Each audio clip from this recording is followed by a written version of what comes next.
Hello and welcome to my channel. I hope you enjoy this story.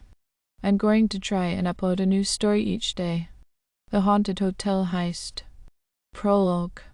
The Isle of Wight was renowned for its picturesque landscapes, charming villages, and the eerie reputation of the Hillcrest Hotel. Nestled atop a windswept cliff, the hotel had been abandoned for decades, its once grand halls now overrun with shadows and whispers of the past. Rumors of hidden treasures kept local legends alive, but none dared to investigate. Until now. Chapter 1: The Plan. Holly Arnold stood on the edge of the cliff, her eyes fixed on the decaying silhouette of the Hillcrest Hotel. The setting sun cast long shadows over the building, giving it an almost ethereal glow.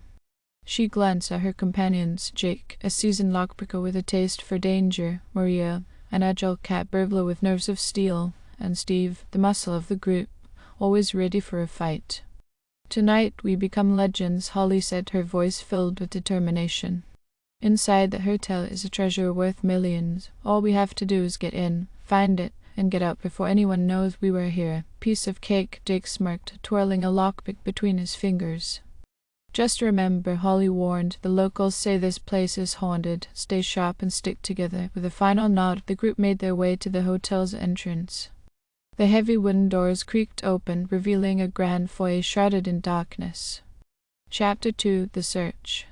Inside, the air was thick with dust and the scent of decay. Their flashlights cut through the gloom, revealing faded wallpaper, cracked mirrors, and furniture draped in white sheets.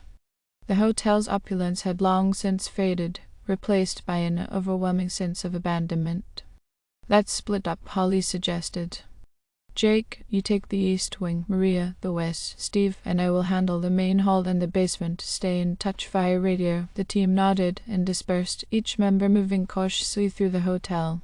Holly and Steve made their way to the grand staircase, the wooden steps groaning under their weight. As they descended into the basement, the temperature dropped noticeably. Their breath misted in the air, and the walls seemed to close in around them. They found themselves in a long corridor lined with doors, each one leading to a different part of the hotel's underbelly. "Check the rooms," Holly instructed. "Look for anything that might hint at where the treasure is hidden." Steve nodded and began methodically opening doors, revealing old storage rooms, laundry facilities, and maintenance closets. Holly's flashlight fell upon a door at the end of the corridor, slightly ajar. Chapter 3: Awakening.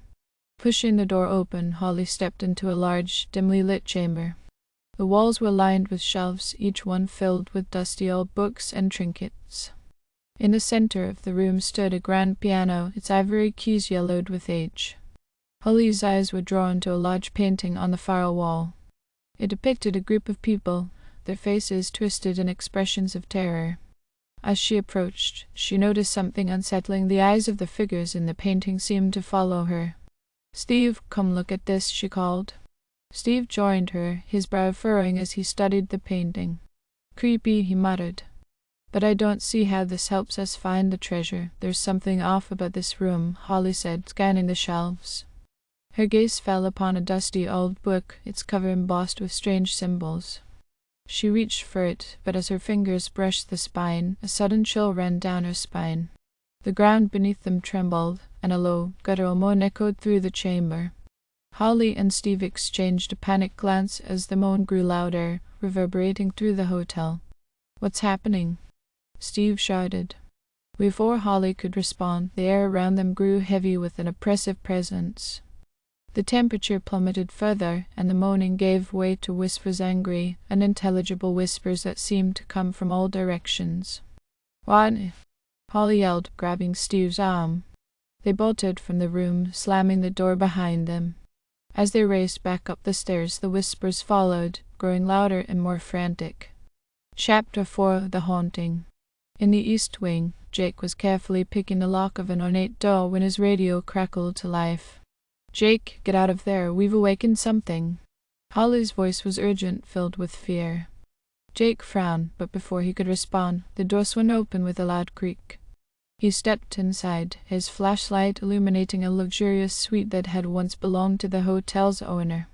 As he approached the grand armoire, a sudden gust of wind slammed the door shut behind him. "Damn it," Jake muttered, trying the handle. It wouldn't budge.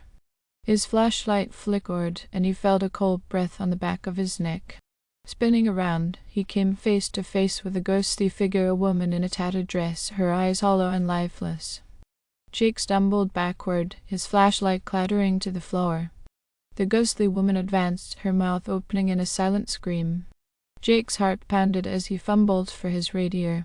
"Holly, help!" In the West Wing, Maria was meticulously searching through a series of locked cabinets when she heard Jake's panicked cry over the radio. She froze, her heart racing. A sudden chill enveloped her, and the lights flickered ominously.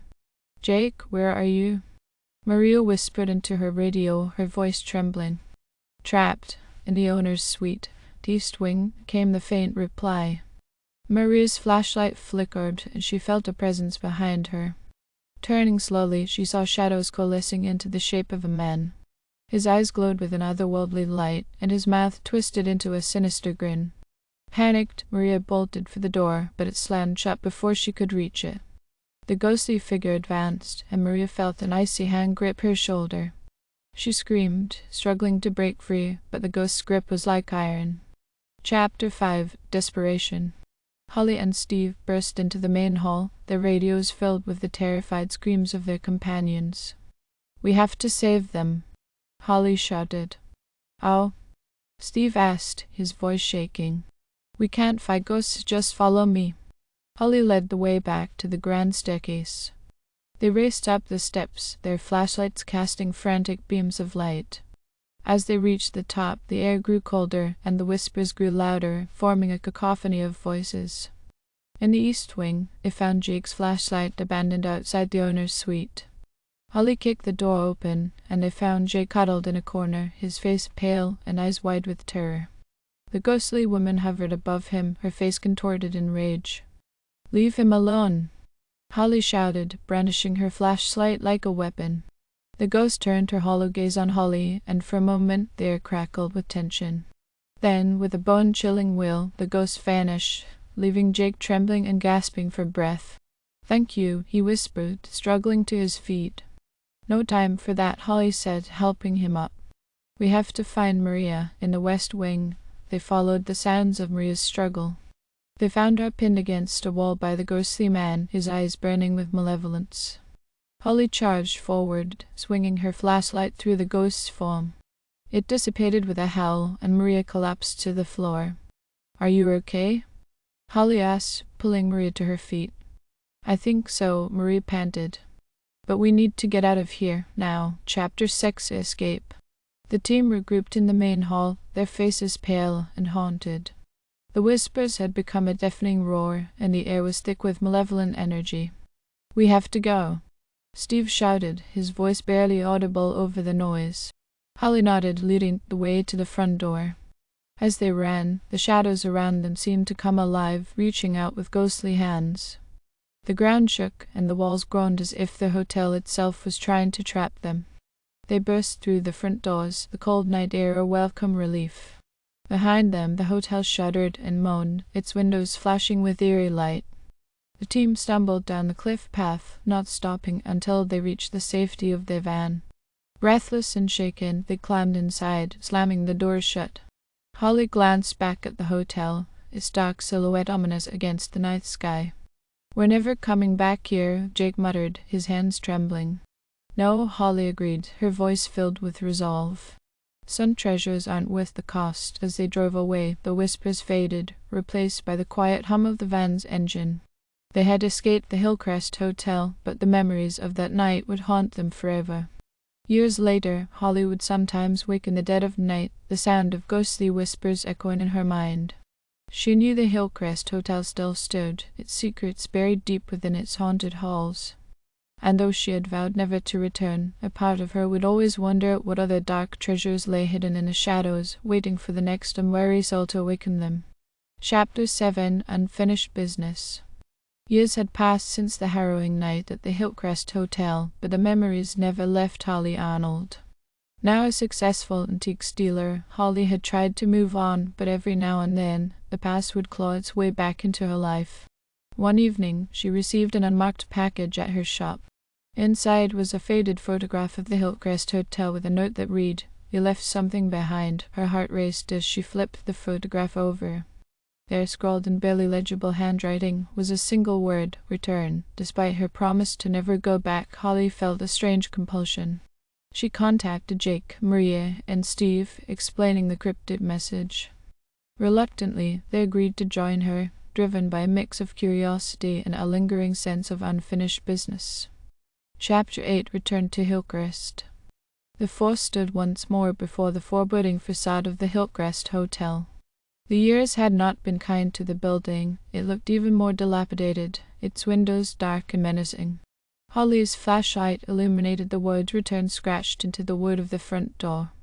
"This feels like a bad idea," Steve muttered.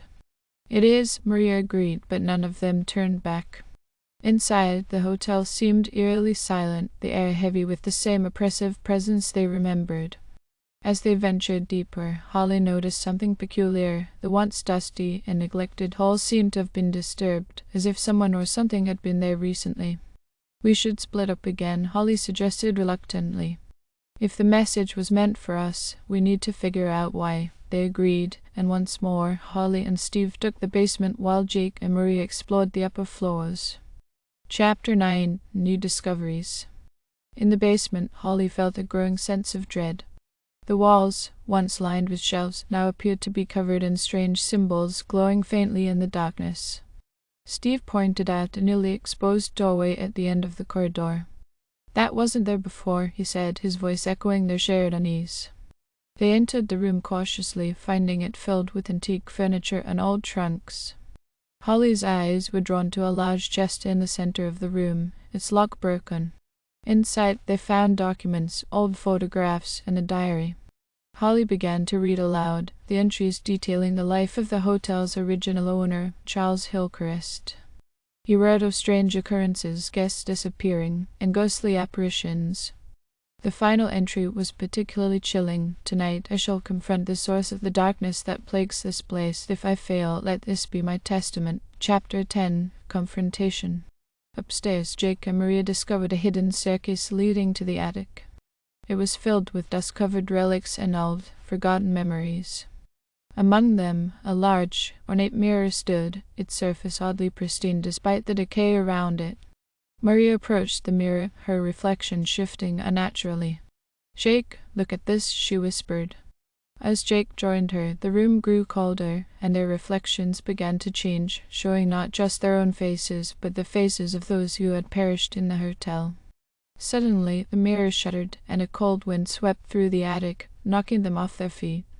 In the basement, Holly and Steve felt the ground shake as a ghostly wail filled the air. The symbols on the walls glowed brighter, and a figure materialized before them, Charles Hillcrest himself. "You have awakened them," the ghostly figure intoned. "You must help me put them to rest." Holly, gathering her courage, asked, "How? What do we need to do?" "The spirits are bound to this place by a powerful artifact," Hillcrest explained. "It lies within the heart of the hotel, in the hidden chamber beneath the main hall. Destroy it, and their souls will be freed." Chapter 11 The Heart of the Hotel. Reuniting with Jake and Maria, Holly explained Hillcrest's revelation. Together, they made their way to the main hall, the whispers growing louder with each step. They found a trapdoor hidden beneath a decayed rug, leading to a crypt-like chamber. The chamber was filled with bones and decaying furniture, centered around a pedestal holding a blackened, ancient relic, a sinister-looking amulet pulsing with dark energy. "That's it," Holly whispered. The artifact, as they approached, the air grew thick with the presence of the restless spirits. Ghostly figures emerged from the walls, their hollow eyes fixed on the intruders. "Destroy it," Steve shouted, grabbing a piece of debris and smashing it against the amulet. The amulet cracked, and the spirits shrieked in unison. Holly grabbed a nearby iron rod and, with all her strength, struck the amulet again. It shattered, releasing a blinding light that filled the chamber. Chapter 12 Release. As the light faded, the oppressive atmosphere lifted. The spirits, now free, faded into nothingness, their anguished whispers replaced by a profound silence. Charles Hillcrest's ghost appeared one last time, a look of gratitude on his spectral face. "Thank you," he said. You have freed us all. Leave this place and never return." The team, exhausted and shaken, made their way back to the surface. The Hillcrest Hotel seemed different now, its dark power broken. They left without looking back, the sense of closure finally settling in. Epilogue. Years later, Holly found peace in the knowledge that she had helped put the restless spirits of the Hillcrest Hotel to rest. The hotel was eventually demolished, its land turned into a memorial park. Holly, Jake, Maria, and Steve moved on with their lives, forever bonded by their shared ordeal. Though the haunting memories remained, they were no longer plagued by the whispers of the past. Instead, they carried the strength and resilience gained from facing the darkness together, knowing they had done something truly remarkable, ending the curse of the Hillcrest Hotel once and for all. Thank you for listening. I hope you enjoyed this story. Please don't forget to like, and even better, like and subscribe. Thank you very much, and I hope you have had or have a great day.